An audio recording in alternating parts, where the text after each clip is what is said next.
Glad you could join us today on Earth. Welcome to the program. I'm Ayola Kasim. Our world is warming and the impact is felt everywhere, with a growing evidence of a link between extreme weather and man-induced climate change on one hand, and on the other is the impact of violence and armed conflicts. Agriculture is one of the hardest hit sectors, and this in turn is set to negatively affect food production. Today we open Earth with a story from the northeast of Nigeria, where many are in need of food. Do stay with us. Nigeria's northeast has for decades been dominated by agricultural industry and subsistence farming. In the past 4 years, the insurgency by Boko Haram has exacerbated problems in the region, leaving it further impoverished and facing a severe lack of food. The insecurity has left many farmers unable to plant or harvest their crops. In Borno State, 5.8 million people are estimated to face extreme food and nutrition deficits, a figure that has doubled in the past year. Severely food insecure, if you want, is a technical term that we get from the World Food Programme and from the Food and Agriculture Organization. What it really means is that people are living on the edge. They are surviving on, if they can, one meal a day. According to the United Nations Children's Fund in Nigeria, the international community has failed to grasp the seriousness of the need for financial support in the region. Around 1.8 million people are internally displaced, with most living in accommodating but increasingly populated host communities. In the heat, some mothers feed water to their babies below the age of 6 months, which has increased malnutrition, especially in areas where water purity is low. UNICEF says that the campaigns have been very effective in explaining to women that feeding infants exclusively with breast milk is the best way to prevent malnutrition. A severely malnourished child is up to 9 times more likely to die of diseases like measles or malaria or cholera than a healthy child. It is estimated that 70 million people across 45 countries will face acute food insecurity and will require emergency food assistance this year. Food insecurity in 2017 will be driven primarily by 3 factors. Most importantly, persistent conflict is disrupting livelihoods, limiting trade and restricting humanitarian access across many regions, including the Lake Chad Basin, the Central African Republic, Sudan, and the Great Lake region. A second important driver is drought, especially those driven by 2015 and 2016 El Nino, as well as the 2016 and 2017 La Nina.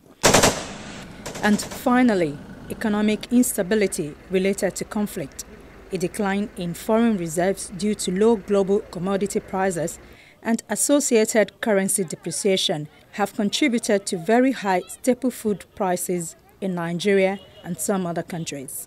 2017 marks the second consecutive year of extreme large needs, with the size of the acutely food insecure population roughly 40% higher than 2015. In addition to the sheer size of food insecure population, a persistent lack of access to adequate food and income over the past 3 years has left households in the worst affected countries with little ability to manage future shocks. The Famine Early Warning Systems Network, which is run by the United States government, says evidence suggests that famine occurred in 2016 and could be ongoing in the Lake Chad Basin region. The situation is catastrophic. We estimate nearly 1.4 million children in Nigeria, Somalia, Yemen, and South Sudan, where famine was just declared, to be severely malnourished and at imminent risk of death. The situation in the Lake Chad Basin had recently prompted a visit by the members of the United Nations Security Council. The council members, led by the United Kingdom ambassador to the United Nations, visited the internally displaced people's camp at the Teacher village in Maiduguri in hard-hit Borno State, in the northeastern part of Nigeria. About half of the displaced persons living in the camp are children, with 379 of them infants.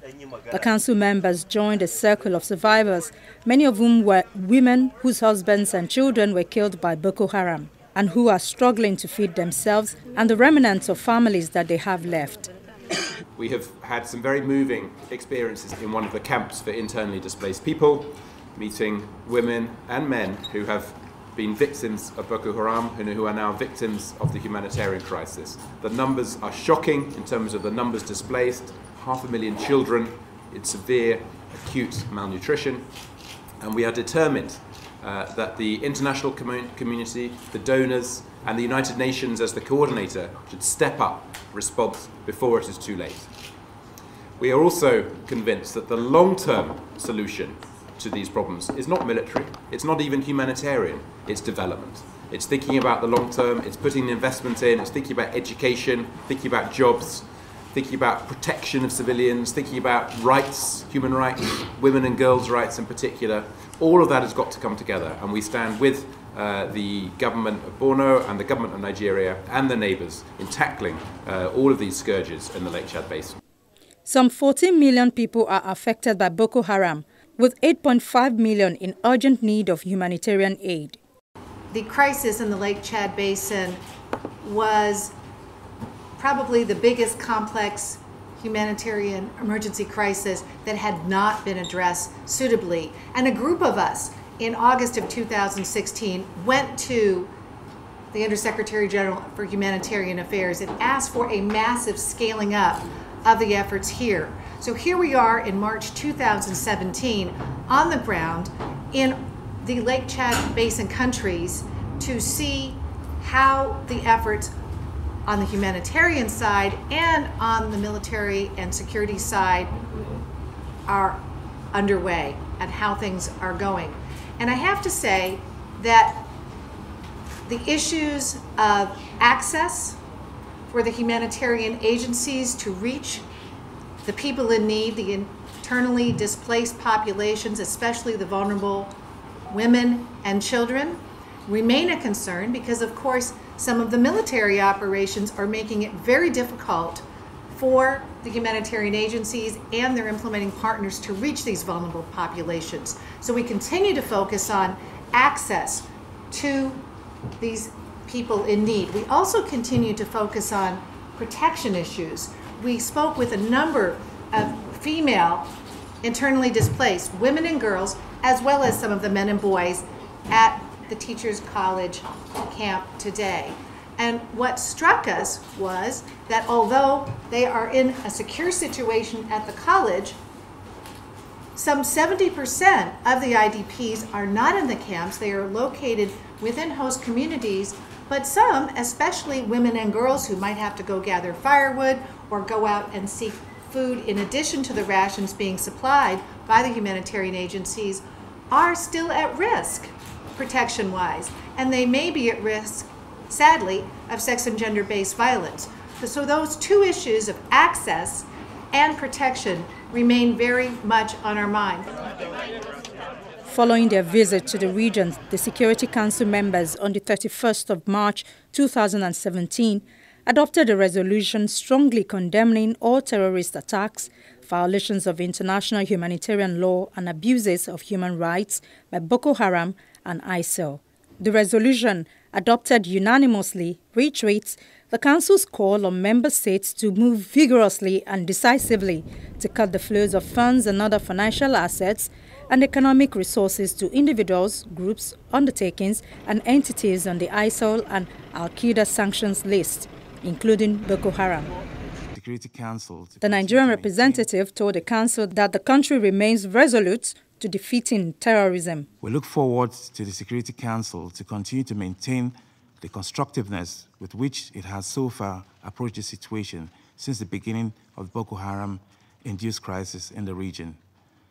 Despite the enormous challenges occasioned by the terrorist activities of Boko Haram, the government of Nigeria remains resolute to defeating terrorism in all its ramifications. The Council's president said all members must act now if famine is to be avoided in the region. The resolution calls upon the countries in the region and the international community and the UN to scale up urgently our response to the humanitarian crisis. We must all act now if famine is to be avoided. The resolution also supports the regional governments to lead a comprehensive and effective response to the crisis. That means addressing the root causes of the crisis by addressing economic inequalities, countering violent extremism, and empowering women. Meanwhile, the military have been demining farms across the state. Much of the farmlands have been a battlefield in the war against Boko Haram, but the government is working to make it safe for cultivation again. Yet while the military works to make liberated areas secure, conflict still poses a threat to the relief efforts. A push against the jihadists by the Nigerian army and soldiers from neighboring countries has enabled troops to enter remote parts of the northeast in the last few months, revealing tens of thousands on the brink of starvation and countless families torn apart. The World Food Programme says it provides food aid to 400,000 people in Borno and Yobe. Some 200,000 of them receive 17,000 naira each month to buy food, soon to rise to 23,000 naira. At least 15 camps, mostly on the outskirts of Maiduguri, the Borno state capital, are home to thousands of people unable to return home and surviving on food rations. It's not enough. Also, after I will collect the food, within the 2 weeks, the food is finished, and I will start to beg the people because of the hunger. In the center of Maiduguri, life seems to be returning to normal. Food markets are bustling, but soldiers in pickups clutching rifles are reminders of the need for vigilance. The Food and Agriculture Organization says a failure to restore their ability to farm will in the long term mean displaced people will depend on expensive food aid. You will depend on expensive food aid, the malnutrition will remain bad, nutrition will go down, the income will spiral down. They won't have any dignity. They will remain in these camps. They become like easy target again for other armed groups. They might have to migrate again, maybe even up to Europe. The massive shrinking of the Lake Chad in the northeast geopolitical zone of Nigeria, which played a key role in predisposing the people of the zone to enlistment into Boko Haram terror group, is a clear example of how far-reaching the consequences of climate change can be. Because the lake has receded by over 90% of its original storage in the last 40-50 years, it's part of the reason why we have this serious security challenge in the region, loss of opportunities. So how much more if the lake dries up completely? If the world doesn't do something about resuscitating the lake, chances are the 30-40 million people that are surviving around within the Lake Chad Basin will look for nowhere else to go but to start crossing the Sahara and the Mediterranean and going into Europe, which is becoming a serious crisis situation now in the European countries. One of the key things we are talking about is transferring water from the Congo River into the Lake Chad as a way of safeguarding it. There's been a feasibility study, which was pre-feasibility study that was done financed by the Nigerian government, that was finished in 2012, which showed that this interbasin transfer from the Congo Basin to Lake Chad is possible. Unfortunately, the study didn't go very far enough for us to be able to start the process. There is still need for a feasibility study, and then there is a need for detailed design, and then we can begin to mobilize funds. This is a huge generational project that requires a lot of money and also requires a lot of planning. But currently, from the pre-feasibility study, we have an estimate of about $14 billion. It could be less, it could be more, but that will be determined after the feasibility and the detailed study. Nigeria has suffered from multiple hazards and emergencies in recent years, both natural and man-made. Many rural communities are vulnerable to floods, droughts, plant pests, and livestock diseases. Agriculture has been identified as having huge potential in the adaptation and mitigation of climate change. However, the ability of the government to formulate good climate change policies and effectively implement the agricultural sector strategies of the policy are key to fight against climate change. we're going to partner with the Ministry of Water Resources. They have over 200 dams.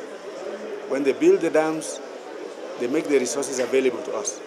We have the river basin lands. Some are overgrown now because over the years people did not utilize them. We cooperate with them. We meet almost on a weekly basis because irrigation is the future.